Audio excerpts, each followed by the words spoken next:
तालुका जत जिल्हा सांगली येथील बाबा आश्रमामध्ये गुड्डापूरला जाणाऱ्या भक्तासाठी अन्नदान हबप मान्य तुकाराम बाबा यांचा अनोखा उपक्रम।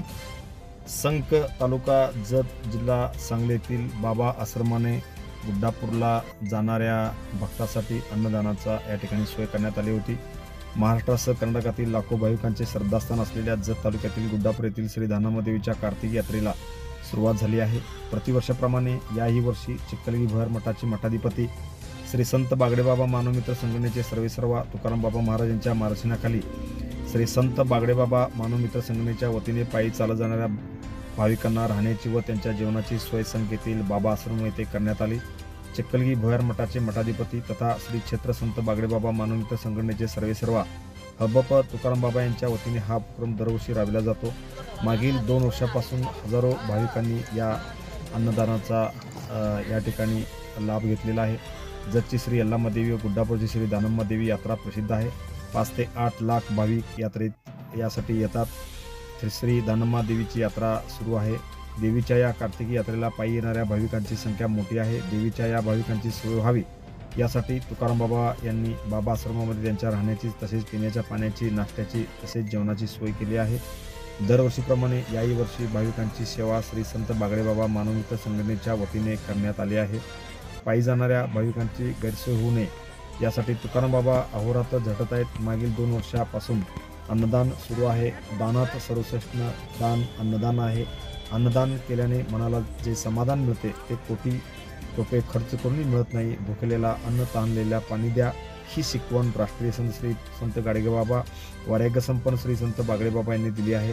त्यांचेच आचरण आम्ही करत आहोत। चिखलगी भुयार येथे दररोज अन्नदान केले जाते। श्री दानम्मादेवीच्या दर्शनाला निघालेल्या भाविकांसाठीही 2 दिवसापासून चहा पाण्याच्या बाटल्या, नाश्ता व जेवणाची व्यवस्था केली आहे। यात्रा संपेपर्यंत हा उपक्रम सुरूच राहणार असल्याचे माननीय तुकाराम बाबा यांनी सांगितलेले आहे। तसेच त्यांनी 2012 पासून अनेक अभिनव उपक्रम सुरू केलेले आहेत। संकेते बाबा आश्रमात 2012 पासून हबप तुकाराम बाबा यांच्या महाराजांच्या मार्गदर्शनाखाली हा उपक्रम सुरू आहे। दुष्काळ, कोरोनासारख्या कठीण काळातही बाबांनी समाजसेवेचे व्रत कायम ठेवले होते। जतच्या श्री यल्लाम्मा यात्रा असो की गुड्डापूर देवीची श्री दानम्मादेवीची यात्रा असो, भाविकांना टँकरने पाणी पुरवठा केला जातो। गेल्या अनेक वर्षापासून ही परंपरा त्यांनी कायम ठेवलेली आहे। त्यांचं स्वागत श्री संत बागडेबाबा मानवमित्र संघटनेच्या वतीनं 2010 पासून सातत्यपूर्वक बाबा मंगल कार्यालय गुड्डापूर या ठिकाणी जेवढी जमीन अशी सेवा त्या दानम्मादेवीच्या सर्व भक्तांची करण्यात येते। ह्याही वर्षी त्या चालू संघाने जेवढी जमीन तेवढी सेवा या माध्यमातून करण्यात येते। आज देवीच्या चरणी मी प्रार्थना करतो की जे म्हैसाळचं पाणी गुड्डापूर तलावामध्ये येणार आहे ते पाणी जत पूर्व भागामधील संक असेल, असंगी असेल, गोंधळेवाडी असेल, हॉस्पिटल असेल, अंकलगी असेल, ह्या भागामधील पाणी लवकरात लवकर या जत तालुक्यातल्या पूर्व भागापर्यंत पोहोचावं अशी देवीच्या चरणी मी प्रार्थना करतो।